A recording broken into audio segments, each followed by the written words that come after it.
editor, editor-in-chief of the KW magazine.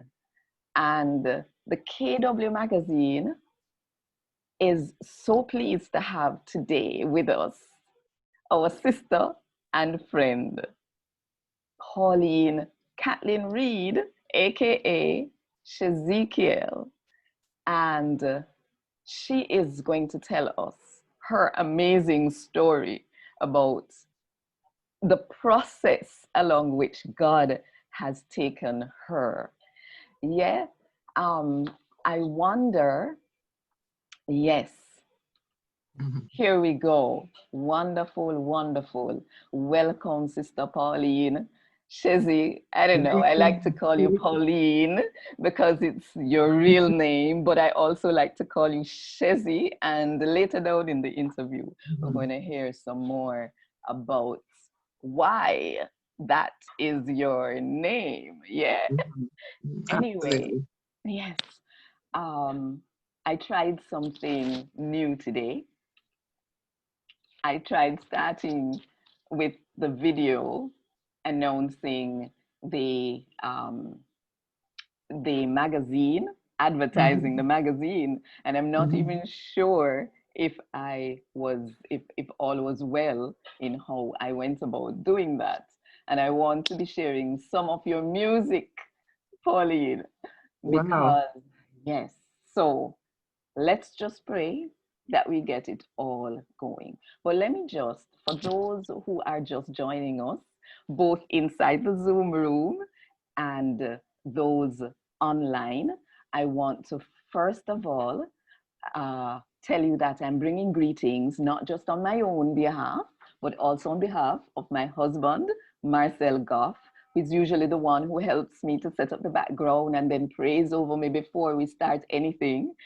And inside the room here, Dana Barrett is here for the first time doing something. I don't know if she's ever done it before, but she responded to the call.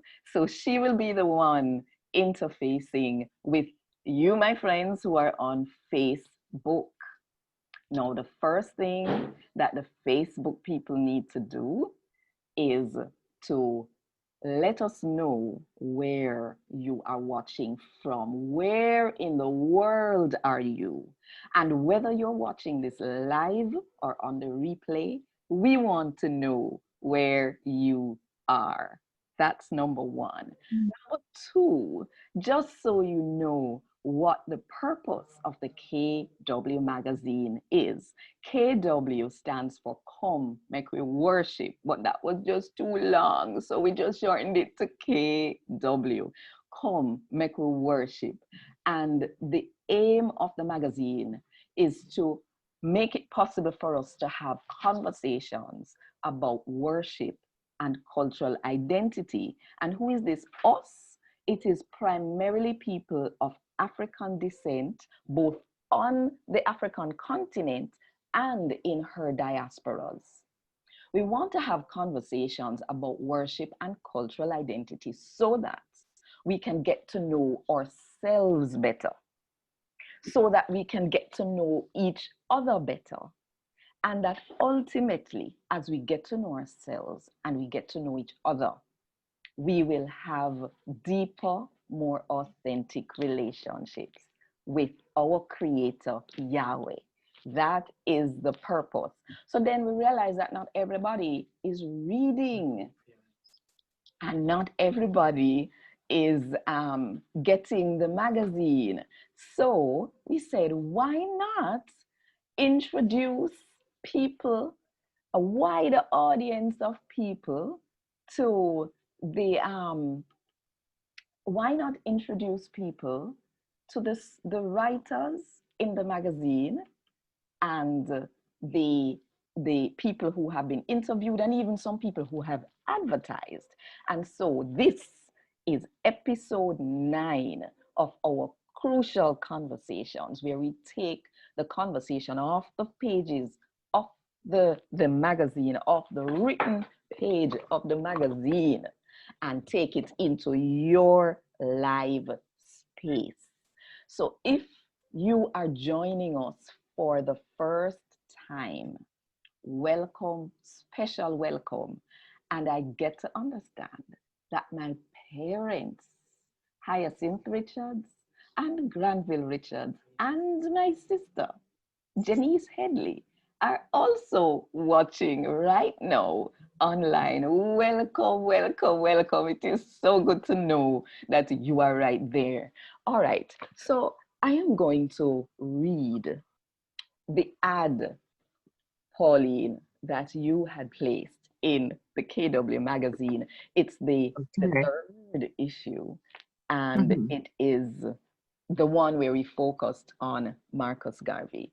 And it says, formerly of the successful UK vocal trio Brown Sugar, Pauline Mm-hmm. Catlin, now known as Shezzie, along with Karen Wheeler and Carol Sims, during the 1970s and 80s, Mm-hmm. were the first British reggae music trio with a succession of hits and the pioneers of the popular genre known today as Lovers Rock, produced by the acclaimed Dennis Bovell. Go look him up. As a tribute and return to her reggae roots, Shezekiel's debut album, Catch the Boat, showcases a wonderful and creative collision reflective of her Caribbean and British roots. Her contemporary sound showcases a biblically relevant and unique musical fusion of jazz, reggae, and neo soul as she magically captures a musical vibrancy reflecting her life's spiritual journey to Christ. So, once again, welcome, my Thank sister, you. to Crucial Conversations. And the first question I have is this. You said Mm-hmm. in this ad that you have British and Caribbean roots. Tell Mm-hmm. us about your Caribbean roots. Very curious about that. Okay. Well, it's quite broad, and I think that my Caribbean roots are reflected, I guess, in the same way amongst many Black British born people here in the UK, in that I know in terms of my Caribbean history that we have Venezuelan, Jamaican, Cuban, and Scottish stroke Irish roots on both sides of the Wow. family. So it's quite broad. I never knew my grandmother, but I understood that her parents came from Jamaica as sugar boilers to Barbados.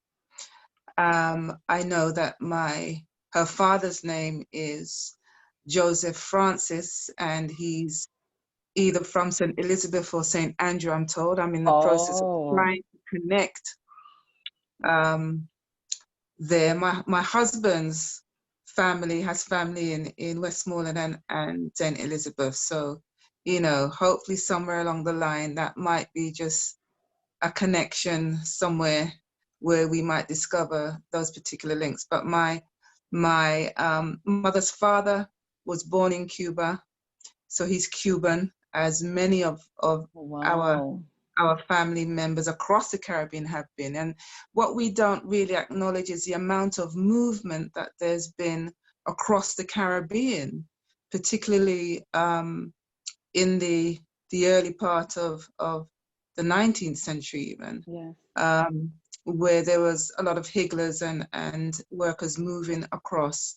So this whole notion of small islands and what have you is a nonsense. We are quite more mixed and connected than we really know. We're more connected than we really know.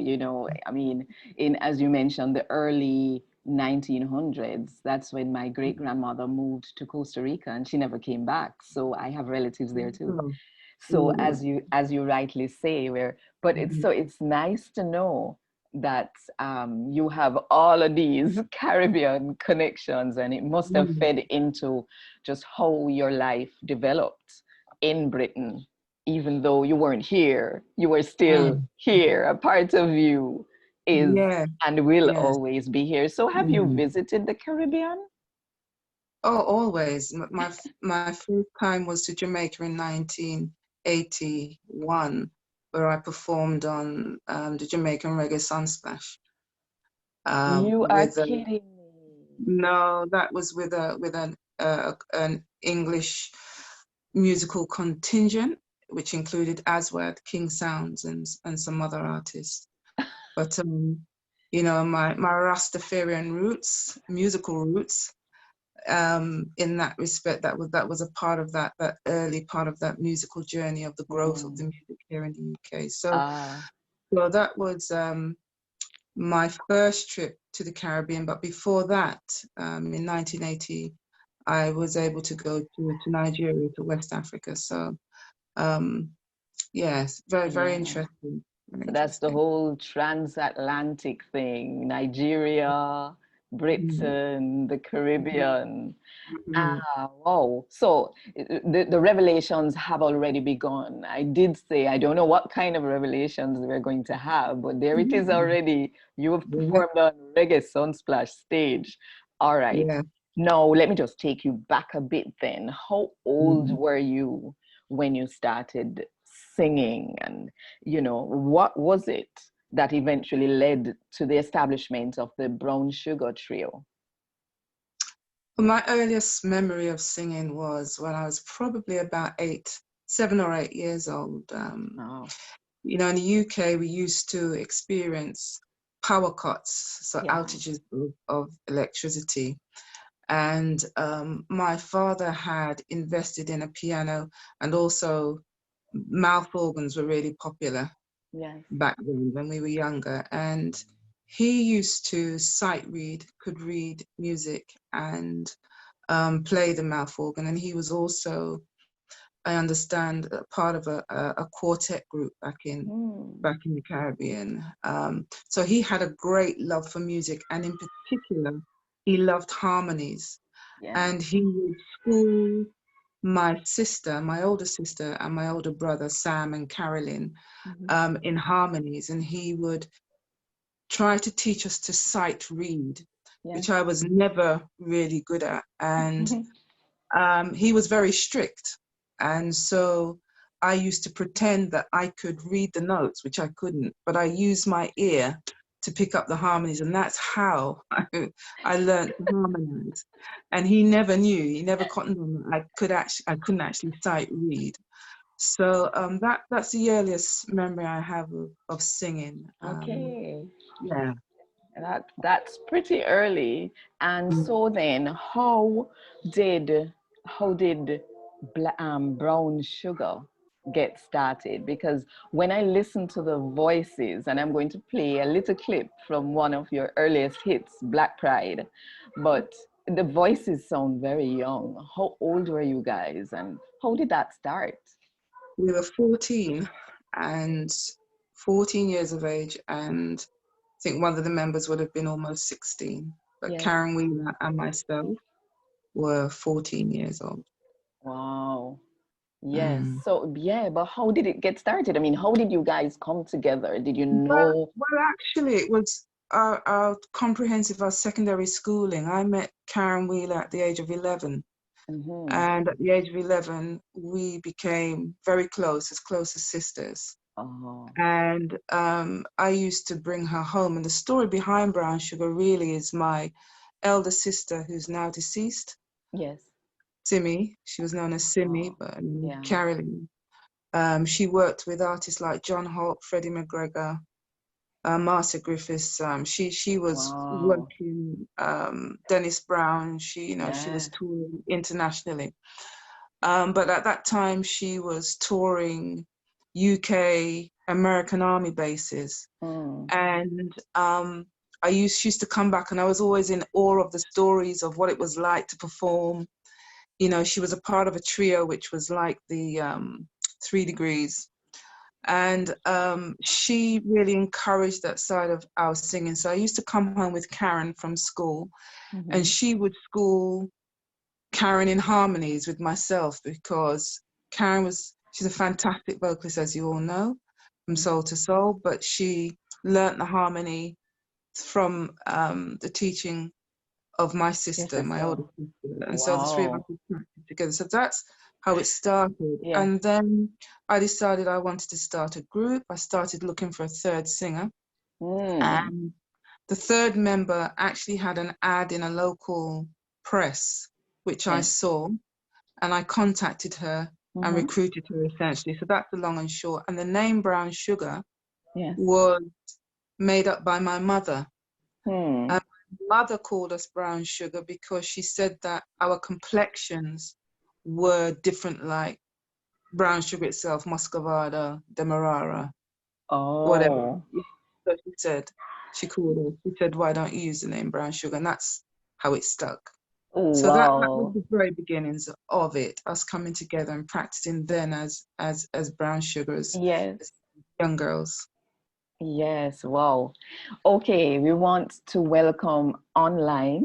We see um uh online. We see, of course, Dana Barrett is there welcoming people. I see Errol Bean, who will be our guest in a couple of weeks' time. We're really looking forward to that. And we also welcome Mavis George. And thank you, Mr. Bean, for sharing the video. And everyone else who comes on, we're going to ask you to share. And right now, I want to just play a little clip of the song. Um, wow, I have to go back to it now. This, Black pride. yes. I have to go back to it now so that I can share it properly. Um, it's Black Pride. And then when you, have I shared it? Um, Here we go. I tell you. All right. I still am not seeing it coming up. So I am just going to go over there and start playing it. And then, yes.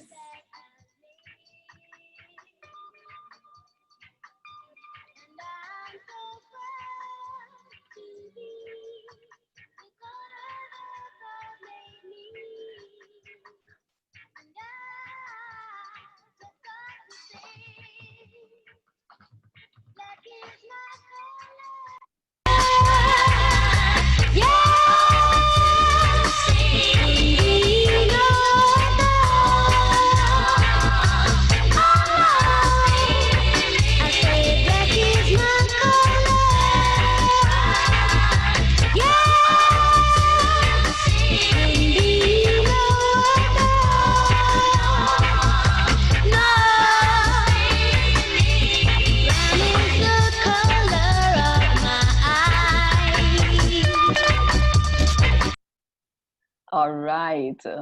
So let's come back here and tell me now. I'm hearing me should make it go on play, but because me know say we have conversations to have, right?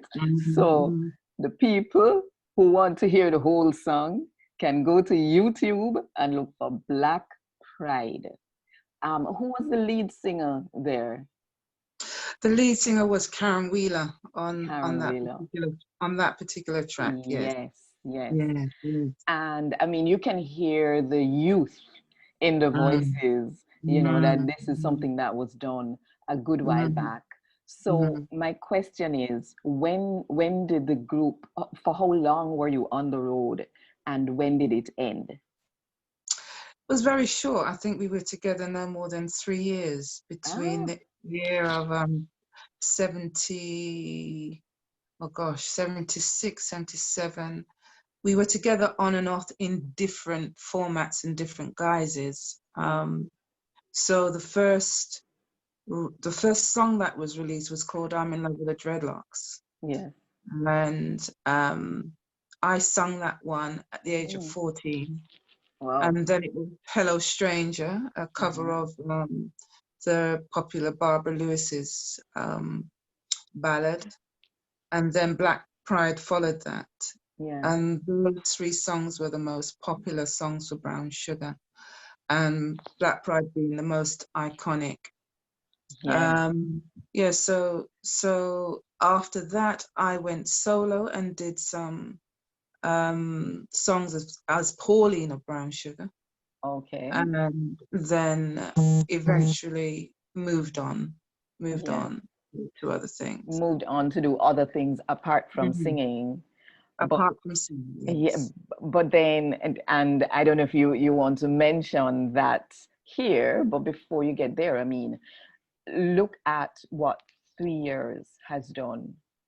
People still remember the role you played. I mean, you guys put Lovers Mm, Rock out mm. there, and Yeah, people still mm. remember. It was an extremely important time. You know, it was a part of that British history where we were really facing some serious issues as a very young first generation Black community. Hmm. You know, the discrimination that we faced, the hostilities that we faced were were dreadful. Yes, And so that particular song sticks in the memory, not just because of how beautifully it was sung, but also the words. yes, And the words still resonate with even young people today. yes. So it very quickly became an anthem and gave that community a sense of pride Hmm. about not being ashamed of being Black. You Yes, know, yes. you know there are lots of things that we have lived through in the early 60s and 70s here that Mm. connect with that particular song. And even I'm in Love with the Dreadlocks, all the songs we sang were very relevant. You know, the fact that we Yeah. were suddenly finding ourselves and an identity to cling to was very, very, very important. Yes, yes. Wow, and I think it's still important today. It's not Mm, just then, it's mm, now. mm. So you went through other things. What paths did you go through? And now you are singing gospel. You have journeyed to Christ. When did that take place? You were 17, let's say, when Brown Sugar ended. And then Mm. when did you meet Christ? You know, I became a young mother at the age of 18 and went through a very, very difficult transition from my teens into my early 20s. Yeah. Um, so much so that it would be too much to take you on that particular journey right now. But, Understood.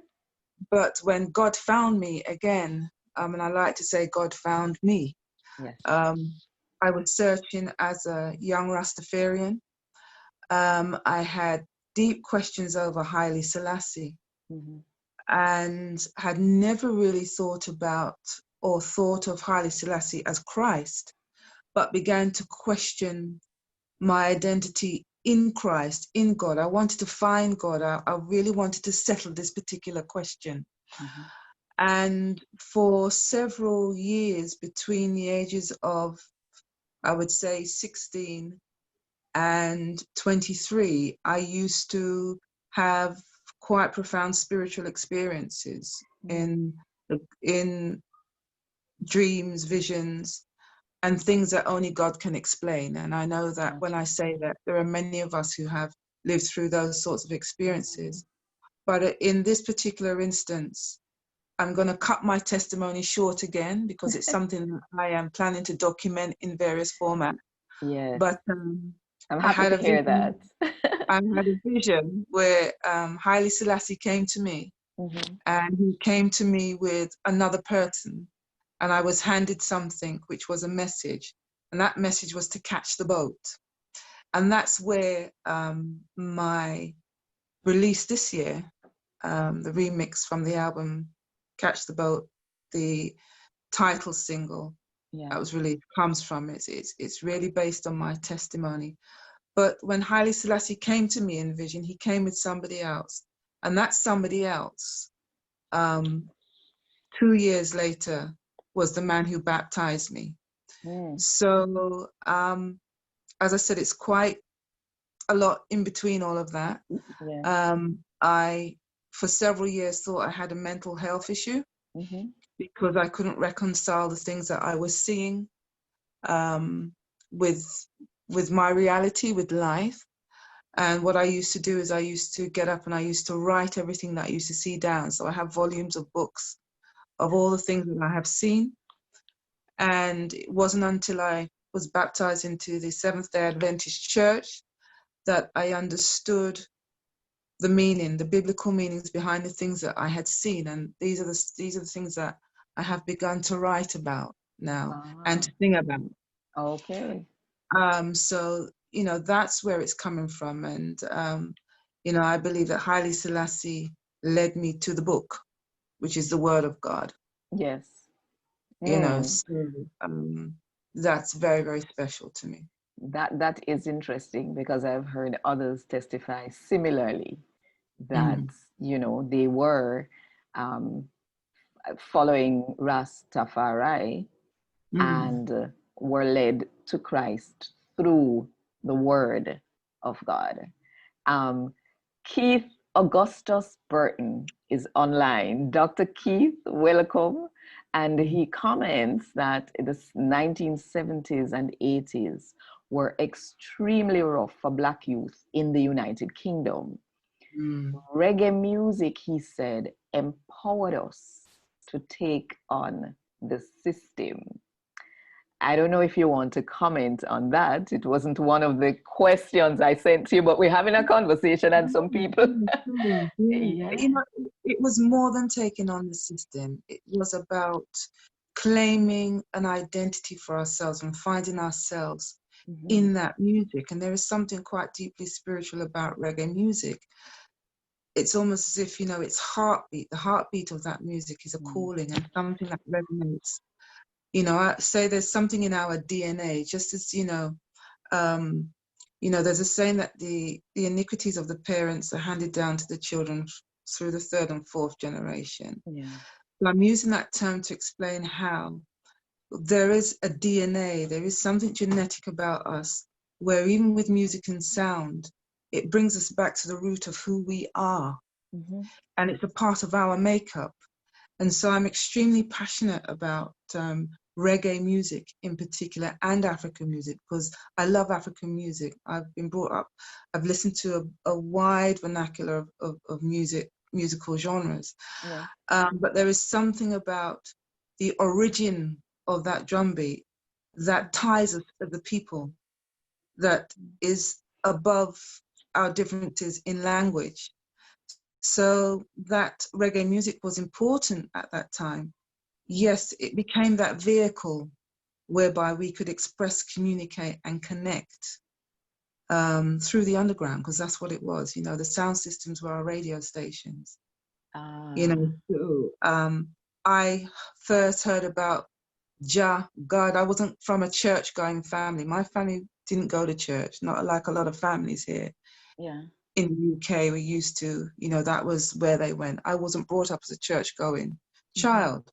So my church was a Shebeens. That's where I heard the Abyssinians, Johnny Clark, Israel Vibration. That's when I started to hear the articulation of something that was deep and spiritual. Yes. That's when I began my search to find out who God was. So it was Oh. reggae music that schooled me and Hmm. educated me, and nothing but reggae music. Wow. It's so interesting um, that you spoke about finding God along that path because Mm, it reminds me of the verse in Acts chapter 17 where it says that it's God who determined who would live, where we would live, and at what time in history we would live.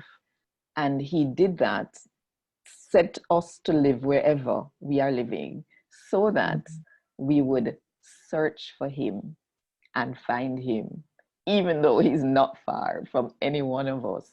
So I mean, it makes sense to say that reconnecting with our identity leads us back to Him. uh, Marcel Goff is saying that music empowered us here in the Caribbean too, the art forms generally. And of course, you know, he's a visual artist, so there is that. And he said, Haile Selassie the first pointed us, the world, to Jesus Christ. Yeah. He said, it is our duty as Christians to lead our brothers and sisters to Jesus Christ, who alone can give life in its fullest sense. Those are the words of Haile Selassie the First. So, yeah. Wow.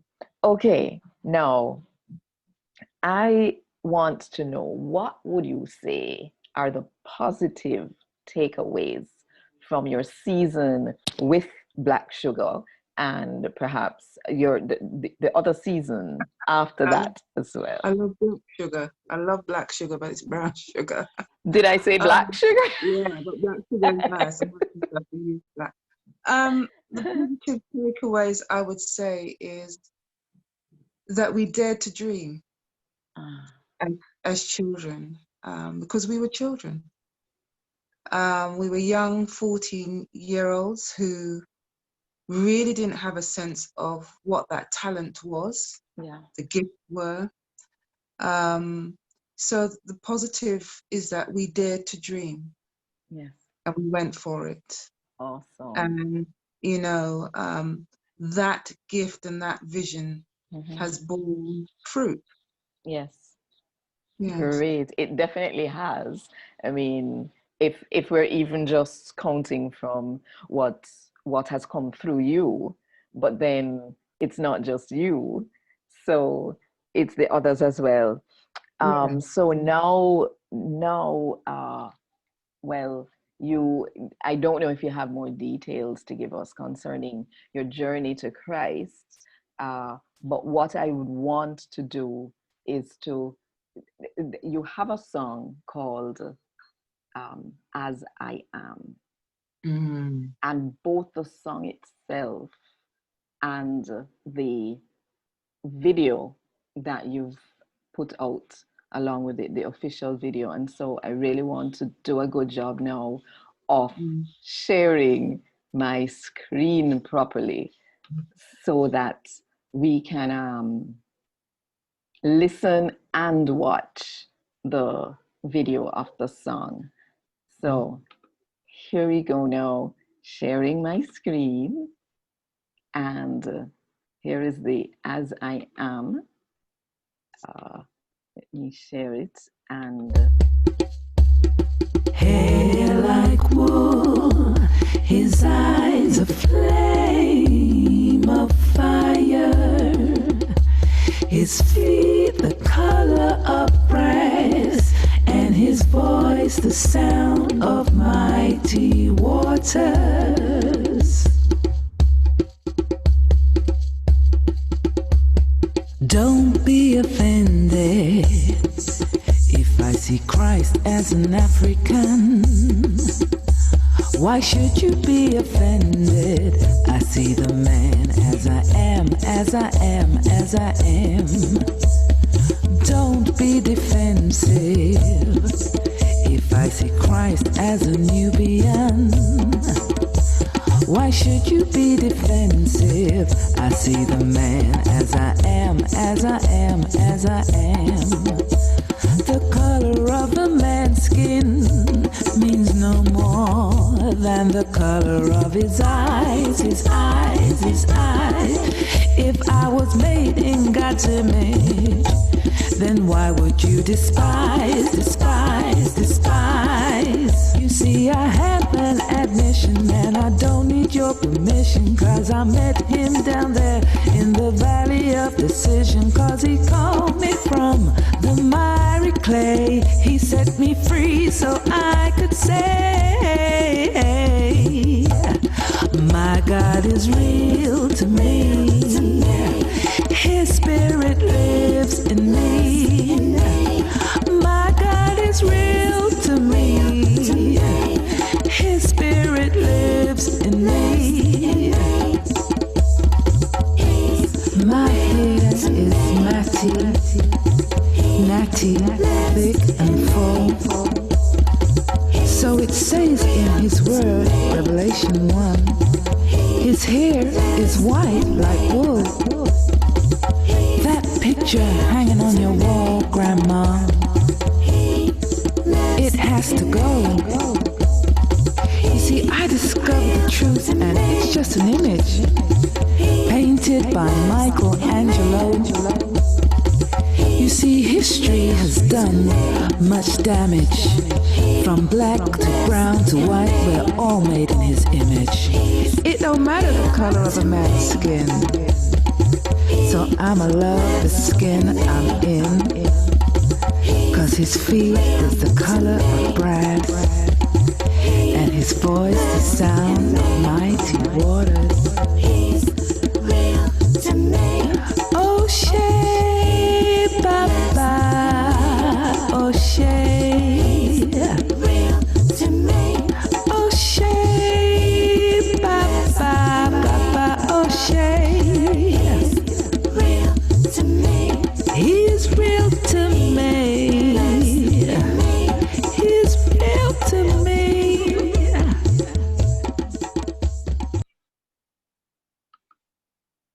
Wow. I had to, you see how much of it I played? Because I just love that video. I noticed you decided to use the tabla drums, the Indian tabla drums in that. And well, there's so much in that, both the song and the video, to talk about as we talk about worship and cultural identity. But let me first start by saying, oh, and there are people having a conversation here, but I want to find out from you, what is your definition of worship? My personal definition of worship is sincere and honest praise to the Alpha and the Omega, the creator of all things and the creator of man. Mm-hmm. It is lifting the highest praise in a variety of ways that is honorable and honest. Yeah. Okay. Now, somehow we have frozen. What should I do? We have frozen online. I don't know. Yeah.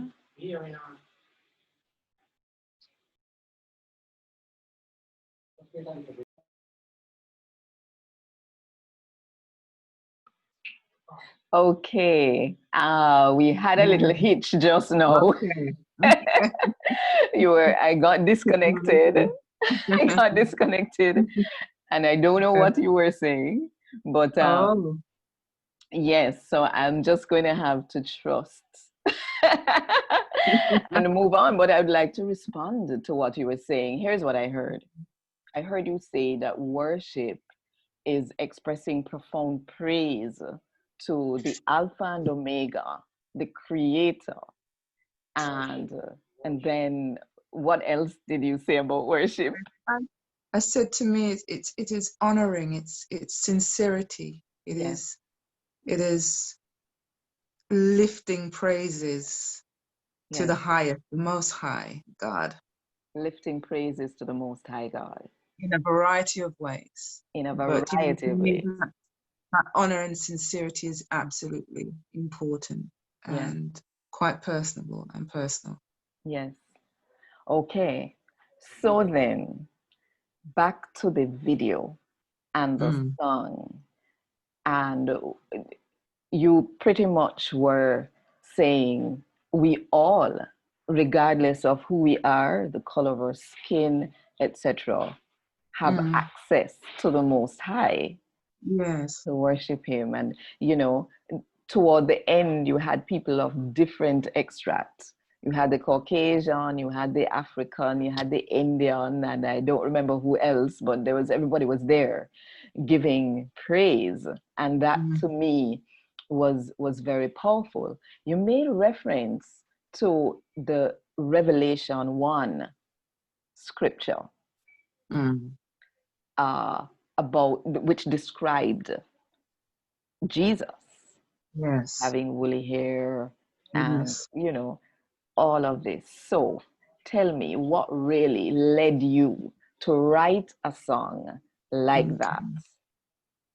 Okay. Okay. The initial inspiration, if I can call it that, came when it was about 2 years ago, and they started this thing in America again, where they're attacking, the police are brutalizing black males in Mhm, particular. And there was one particular incident way before the George Floyd incident. I can't remember the name of who it was, but I remember watching a clip, the brutality that was met out to this particular black male, and I broke down crying. mm, I just cried. I cried hard because that Rasta in me came back. mhm. And most people know, and I say it, I'm a Ras Ventis, but I You're don't a get it. Ras Ventis. I'm a Ras Ventis because for me, culture and salvation, you can't mix the two. You know, salvation is salvation, but culture is so important. And the words started coming to me, and I just got a pen and I just started writing it down. The whole song, the whole song. Mm, I was crying, and as I was crying, I was writing. And the issue for me is that we have a dilemma in our churches at the moment, which is non-denominational. But it also seems that with the dilemma, there's a reawakening happening okay. where we are beginning to discover the lies told and understand the depths of how Christianity was used to enslave a people. Mm, But even in that, we begin to understand who we are and who we are in it, in that particular history. mhm, And I know that there's a lot more to discover. So if the book of Revelation tells me that my God's hair is like wool, why shouldn't I accept that? mm, My hair is like wool.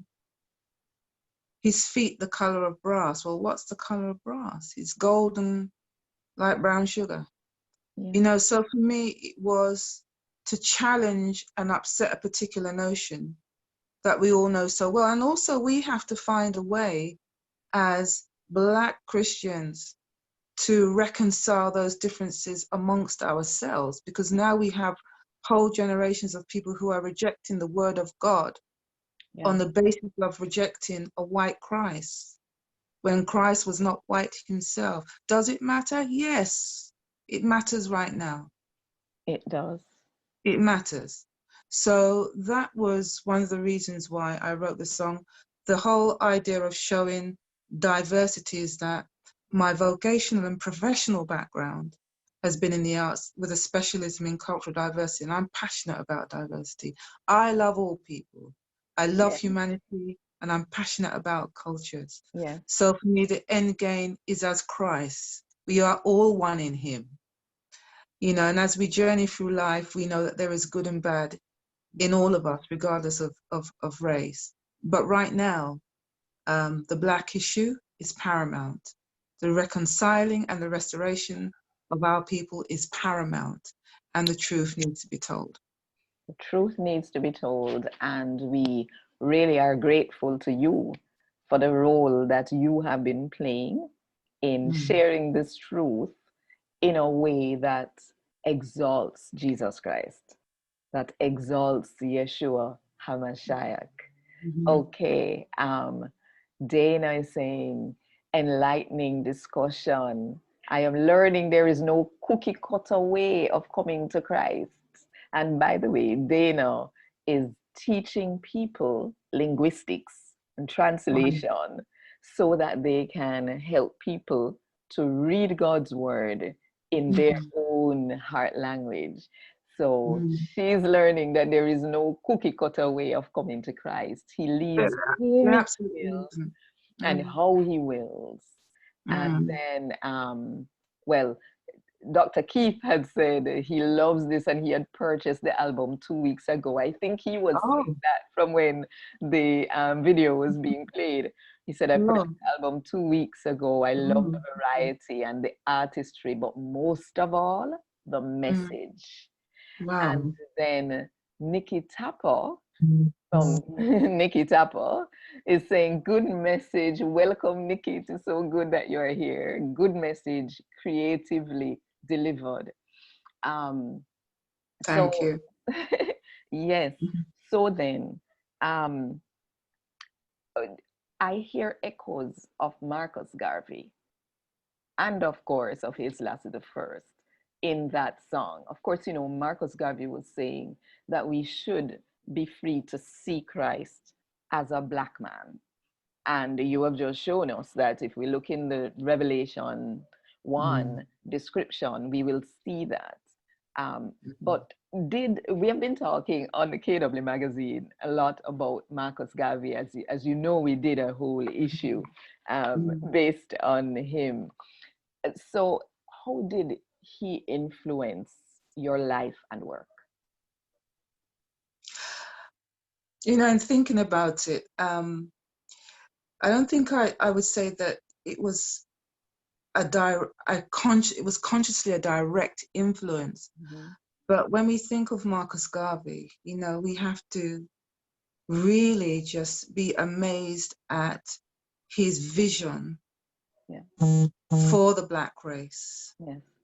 and all he achieved through the UNIA, his organization, way back in 1914, and the millions and hundreds of thousands of people that saw in him Yes. leadership. Yes. And I asked myself, I said to myself, was he ahead of his times? But he wasn't, because his message is birthing as we speak. Yes. And there are so many Moseses, if I could use that expression, Yes. who have come to shine a light on where we are economically as a people and the need for us to unify Mm-hmm. as a people. Yes. Um, I just hope that we're getting there. But the fact that he was brave enough to tell us to look to God, to look at ourselves in the Godhead in terms of who we are as Black people, Mm-hmm. in that time, I find phenomenal, because there are so many of us who are still ashamed Yes. to stand firm in our truth. And believe me, I'm having a lot of stick for just being me. But I Wow. refuse to back down, because my children are ahead of me and I'm behind them. My grandchildren are ahead of me and Yes. my children are behind them. Yes. And, we've suffered enough. It's now time to be firm in who we are in Yes. Christ, the people. And to acknowledge our role and our part historically and spiritually. Yes. Wow. So, Errol Bean is saying this is a novel approach, I suppose, to having this conversation now. And thank you. It, Dr. Keith is again saying, sadly, many have believed the lie. I suppose the lie that we are not valuable and we are not important. He says, sadly, even the Bon Jesus movement was motivated by a rejection of the white Jesus that we were sold. Embracing Jesus's cultural identity is important for both our identity and for worship. And Dana says this is true. Many have rejected the package that Christ has been delivered in rather than the Christ himself. And you see, this is why, because if we are worshiping, if we're to talk about worship and cultural identity, if we are worshiping, but our concept of the person, the Godhead, the person, Jesus Christ, that we're worshiping is of such that it makes us feel less than, then what do we have to give? You know, if we are less, then of what value is our worship to Him? And so we must find ourselves in Him and find our value and find our worth, which He has already given to us. I remember saying once that redeemed, when you talk about deemed, it means considered and deemed highly. If you were originally deemed highly because we're created in the image and likeness of our Creator, and then somewhere along the line we fell, then this is what redemption is to raise us back to that place where we are considered once again to be worthy, and we're only worthy because of what Yeshua HaMashiach has done on our behalf, Jesus Christ. So let's see if we can move expeditiously now to get to the end of this conversation. I know that I haven't necessarily gone through the steps that we had spoken about, but this is about having a real life conversation, and this is so good to get the input of the people who are watching live on Facebook and inside the room as well. In the next issue of the KW magazine, the Vox Pop is dealing with the question of the use of indigenous or our own music in corporate worship. So we asked the question first, what percentage of the music that is used in your corporate worship space is actually music that is your own, written by your people, using your language, using your music genre? And then we ask the question, what percentage do you think should be used? So let me pose you this question and see what your response would be.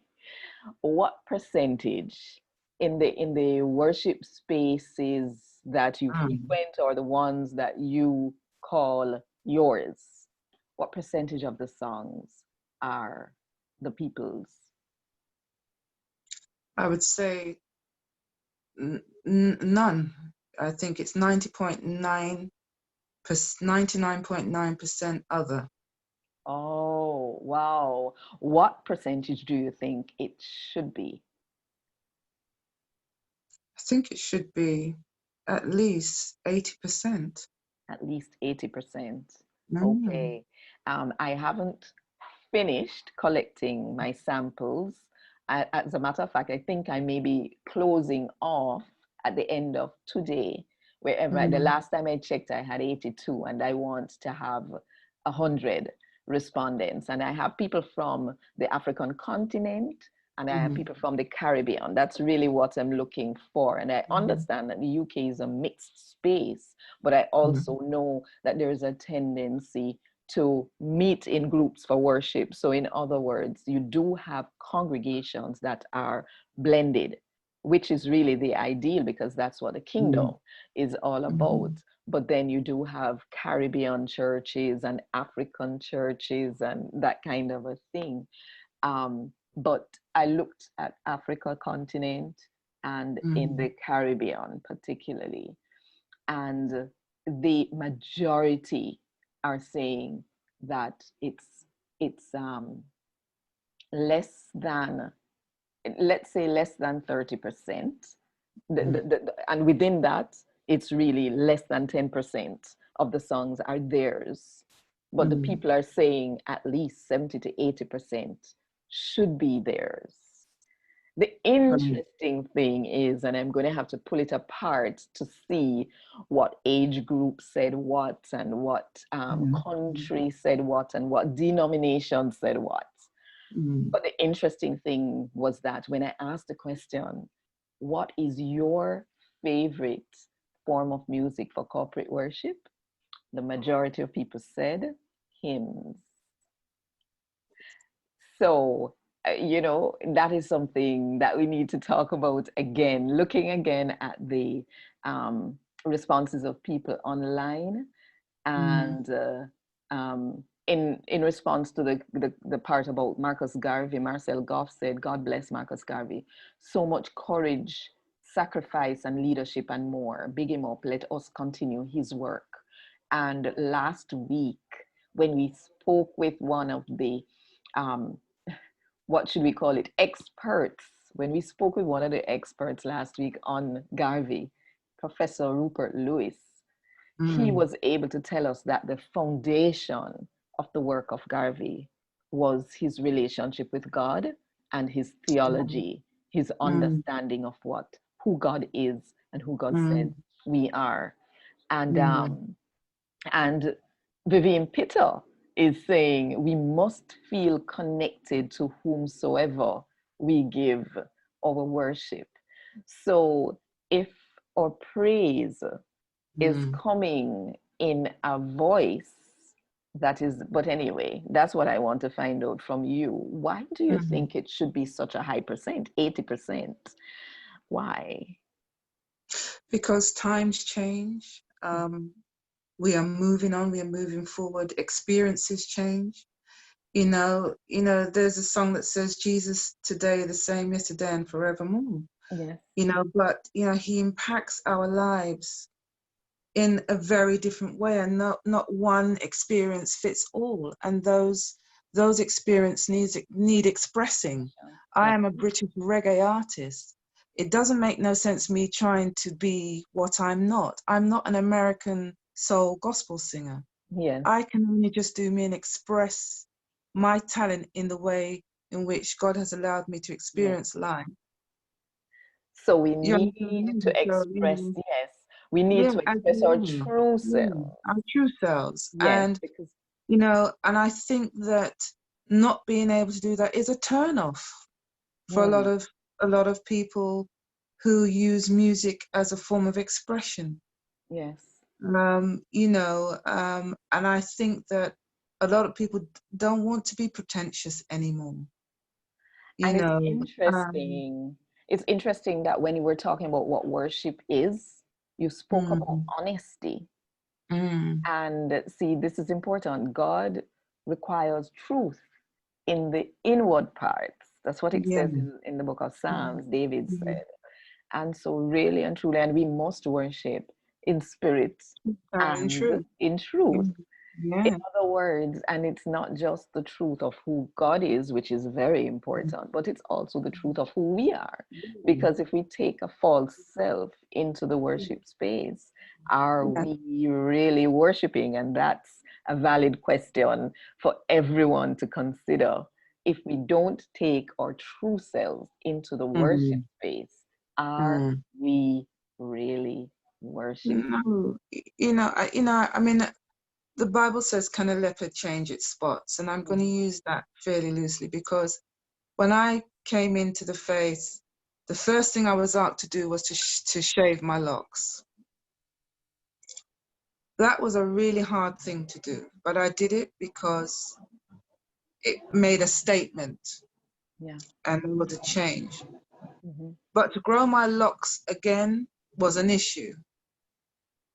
But now to have locks in church is, everybody's doing it. This is true. So,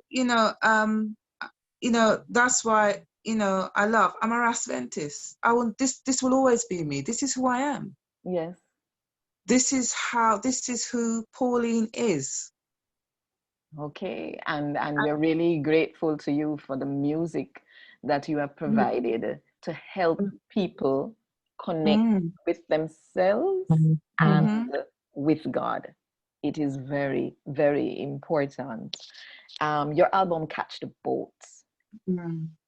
um, what do you hope to achieve from this collection of songs? And I mean, we're in the post COVID season.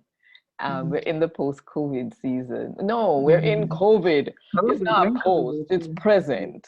Yes. How has that impacted? Because you released the album when exactly? Well, the album, let me tell you the story behind the album. I was working with a jazz musician, Wayne Brown, who passed away today, exactly 3 years ago. Oh, okay. Um, and he left the album unfinished. And so I had the task of retrieving the files for the album Mm. and trying to complete the work. And in completing the album, technically, those who know about music and its production, it wasn't 100%, but it happened. So the album was released in its physical format and on digital lines. Yeah. But recently, I was able to um, remix and sort out some of those particular tracks. And so this year, May, we saw the official release of the title of the album, Catch the Boat, Yeah. which is out there now on YouTube with a brand new video. And Mm. what I've been doing is remastering and remixing some of those songs to the standard that it should be. But the album itself is a culmination of songs that I've written over a 35-year period. Wow. And having lost my sister again, the one who inspired me to be in the music industry, I felt that it was time to pull those out of my suitcase basically and do something with them. And they were songs that were inspired by visions and by the word of God. Mhm. And so that album represents those things as well as some of my life experiences. Yes. So it is a body of work. As an artist, I like to create, um, that I hope will be a blessing to whoever comes across it or is touched by it. That's all one could hope for, is that we live out our lives and our gifts with the intention of the right type of influence for Christ. Yes. So you were planning on doing a tour, then Mm. COVID came. So Mm. how has that impacted your plans? It's impacted greatly because we plan, but God has another plan. Yes. So for various reasons, the tour is not happening, but what it has done is meant that I've unearthed some more songs and I'm now working on some new material with Hey, another producer. yes, because I So know you're in yeah, studio. I'm in studio at the moment. Yeah. It also meant that I started to write poetry, which I didn't know was in me. I knew I had it. When I was younger, I used to write a lot, but I just started to write a lot. Yes. And so I'm hoping now, at the request of quite a few people, Mm-hmm. to publish my poems as well. So, like I said, that the EP and the book was never on my chart, but Yes. all of a sudden, God has allowed and made these things manifest. So I accept that this is what He would have me do. Yes. It's like we have to learn how to pivot, how to move with the move, Mm. and God Mm. always has a plan. So we never need to be disappointed at anything that happens No, because no, God no, always has a no. plan. Jonathan Dijon Garth is saying greetings. Hello, ladies. Me no forget to know. We no forget you neither. And Nubian Princess Jarrett is asking a very crucial question. But I want us to end with I asked you in my conversation if you had Mm. a poem that is Ooh, good. relevant. Do you? Um, That's I can relevant to read. this conversation. If you don't have it, that's Yeah, okay. if you give me 2 seconds, I will find it. Okay, while you're You, looking for that, yeah, I will go yeah. ahead and read what is on the page here. Um, Nubian Princess Jarrett is asking, how can one dismiss the image of a white Jesus with blue eyes when worshiping? I really want us to look at that even briefly. And then Mm, Dr. Keith is saying Seventh day Adventist Caribbean culture is usually more conservative and reflects an anglicized liturgy, especially in the United Kingdom. However, and by the way, I should tell our other viewers that I came in contact with Keith Burton in the time we did Music as Protest, and discovered afterward mhm. that he is a noted theologian and from inside the Adventist community. He says, however, it is different in many African American Seventh day Adventist settings. For instance, probably 90% of the music at the Madison Mission Church, where I served on the pastoral team, was composed and arranged by Blacks. Most of our music was contemporary and traditional Black gospel, and we even praised with reggae and calypso at times. We want to come. Wow. So this is interesting. You see why we need to have these crucial conversations so that we can get to Mhm. know ourselves better and get to know each other better. Because what is happening in the UK and on the African continent, it might be different, is likely to be different from what is happening in the Caribbean or in the American, the United States of America, North America.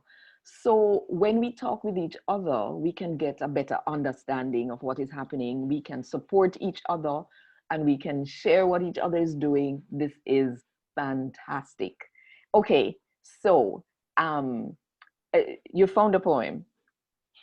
Well, yeah, it's not the one that I thought of, but I guess maybe the Holy Spirit is leading me to this one. It's very controversial, but it's from the heart, and I will read it anyway. Okay, Okay? before Mm-hmm. you read it, let's see if we can give even a brief response to Nubian Mm-hmm. Princess Jarrett, who is saying, how can Oh, one dismiss the image of a white Jesus with blue eyes when mm, worshiping? mm. Do you have any suggestions for her? Well, it's difficult because the traditional images that we grew up with are there. You Yes, know, um, children go to Sunday school or Sabbath school, and they are indoctrinated yes, with particular images. yes. You know, I I struggle with this myself, but it's something that we need to get over. Whether it's now, I don't know. Hmm. Um, but I need to see Christ as I am. He's a big black man with natty hair. That's how I see him personally. Um, I love all peoples, but I need to see myself in Christ to be able to function spiritually. Okay, thank you for that. And what I would say is it's a process. It's a process of us being intentional in seeking out alternate images. And and as we do this, because God is spirit, and we really need to be careful how we pin him down or pin God down to a physical an image that we can see. But Jesus was a real man who walked the real earth, and there really is a description in Revelation chapter 1. So the next thing I would recommend is go and read that passage and even look for artistic representations of that passage, because you cannot read that passage and end up with a view in your head of a white man with blue eyes. I hope that is helpful. And of course, I mean, just being intentional about how we recognize the value and worth of all peoples, not excluding or including people of African descent, because we've been trained to think otherwise. We've been trained to believe that we are substandard and subhuman. And yes, not a full we can't be used to represent God in some way. And yet, the Bible says that we are made in the image and likeness of God. So we need to hold on to scripture. So scripture may give you Nubian princess. Yes. And Vivine is saying, when we have the conversations, we can have a more holistic picture of what is. That is true. So then we're going to go into the poem to take us out. And that, yes, that is where we are, because we've already gone over the time, but I don't want to not listen.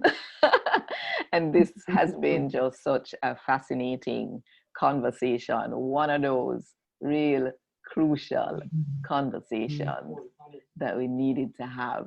My husband is here in the background saying it is honest, and this is what, and true, and this is what worship is supposed to be: honest and true. If we find that we have to put on another tone, another voice, sing someone else's song all the time, then there is something missing in our true, authentic connection with our God.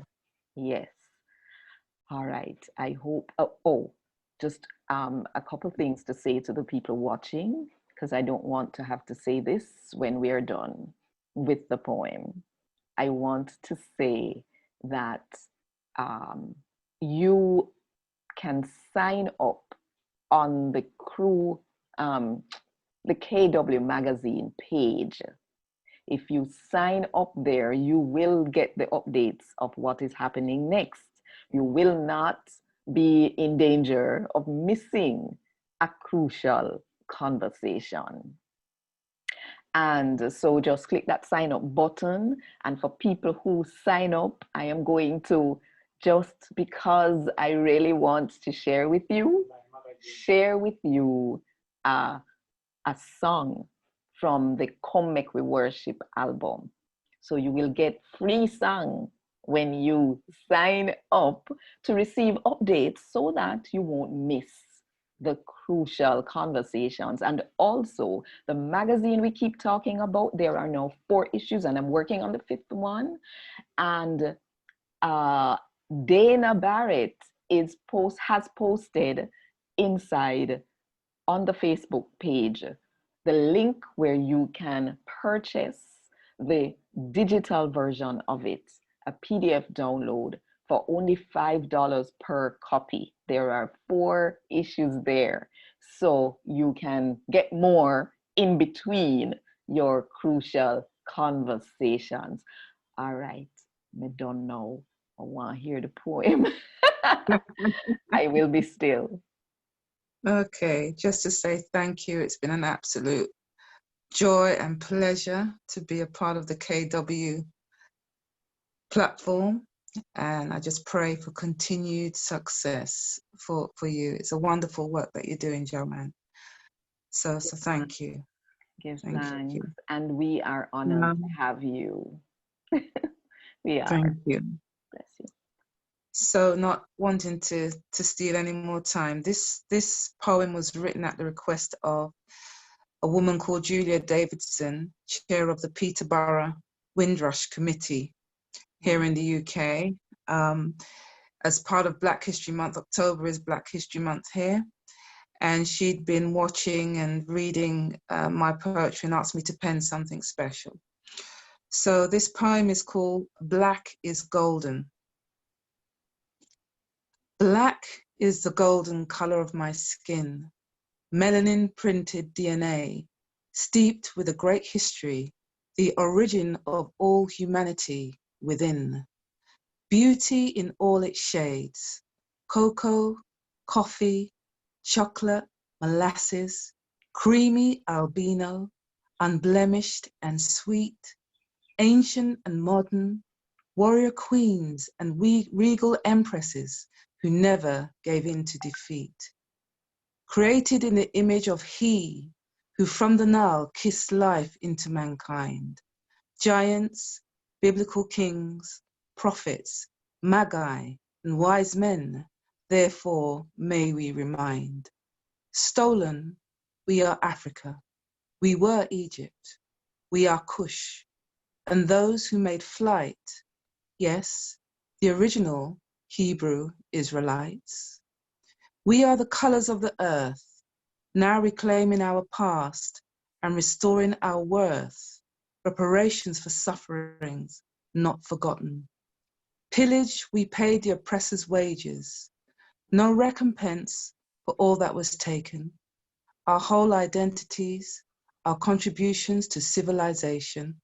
We are the missing truth you still hide from your pages. We who give creativity and numerous inventions, plagiarize, never to mention. Still, we color the world with music and art, preaching equality and equity for all. We still humbly play our part. Sheroes and heroes, from antiquity to modernity, as the story goes, Black people are a mystery who infiltrated global histories.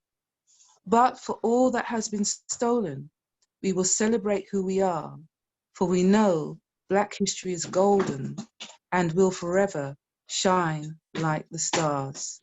Psalms 9:9-10 says, "The Lord is a refuge for the oppressed, a stronghold in times of trouble. Those who know your name will trust in you for you. The Lord has never forsaken those who seek you. Sing praises to the Lord, enthroned in Zion, proclaim among the nations what he has done." Ah, wow. Hallelujah. That was a good point on which to end. I closed my eyes at the front and see, I could see us. I could see the different shades. I could see the kings and then to the end, we were led to Yahweh, our creator. He is our refuge and strength and our healer, our deliverer. And yes, we need not be someone else to be acceptable to Him. In fact, for our worship to be authentic, it must be coming from our very souls. And Errol Bean, who is a poet himself, extraordinary. In fact, one of his poems was published in the Marcus Garvey issue of the KW magazine. He's saying it's an awesome poem, blessings. And Mavis George says that's some profound poetic lines. And Nubian Princess says, love, love, love this.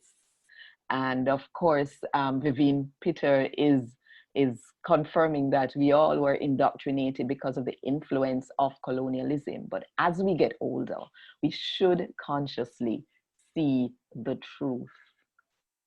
Malachi 3 verse 16 says, those who feared the Lord spoke with each other, and a book of remembrance was opened.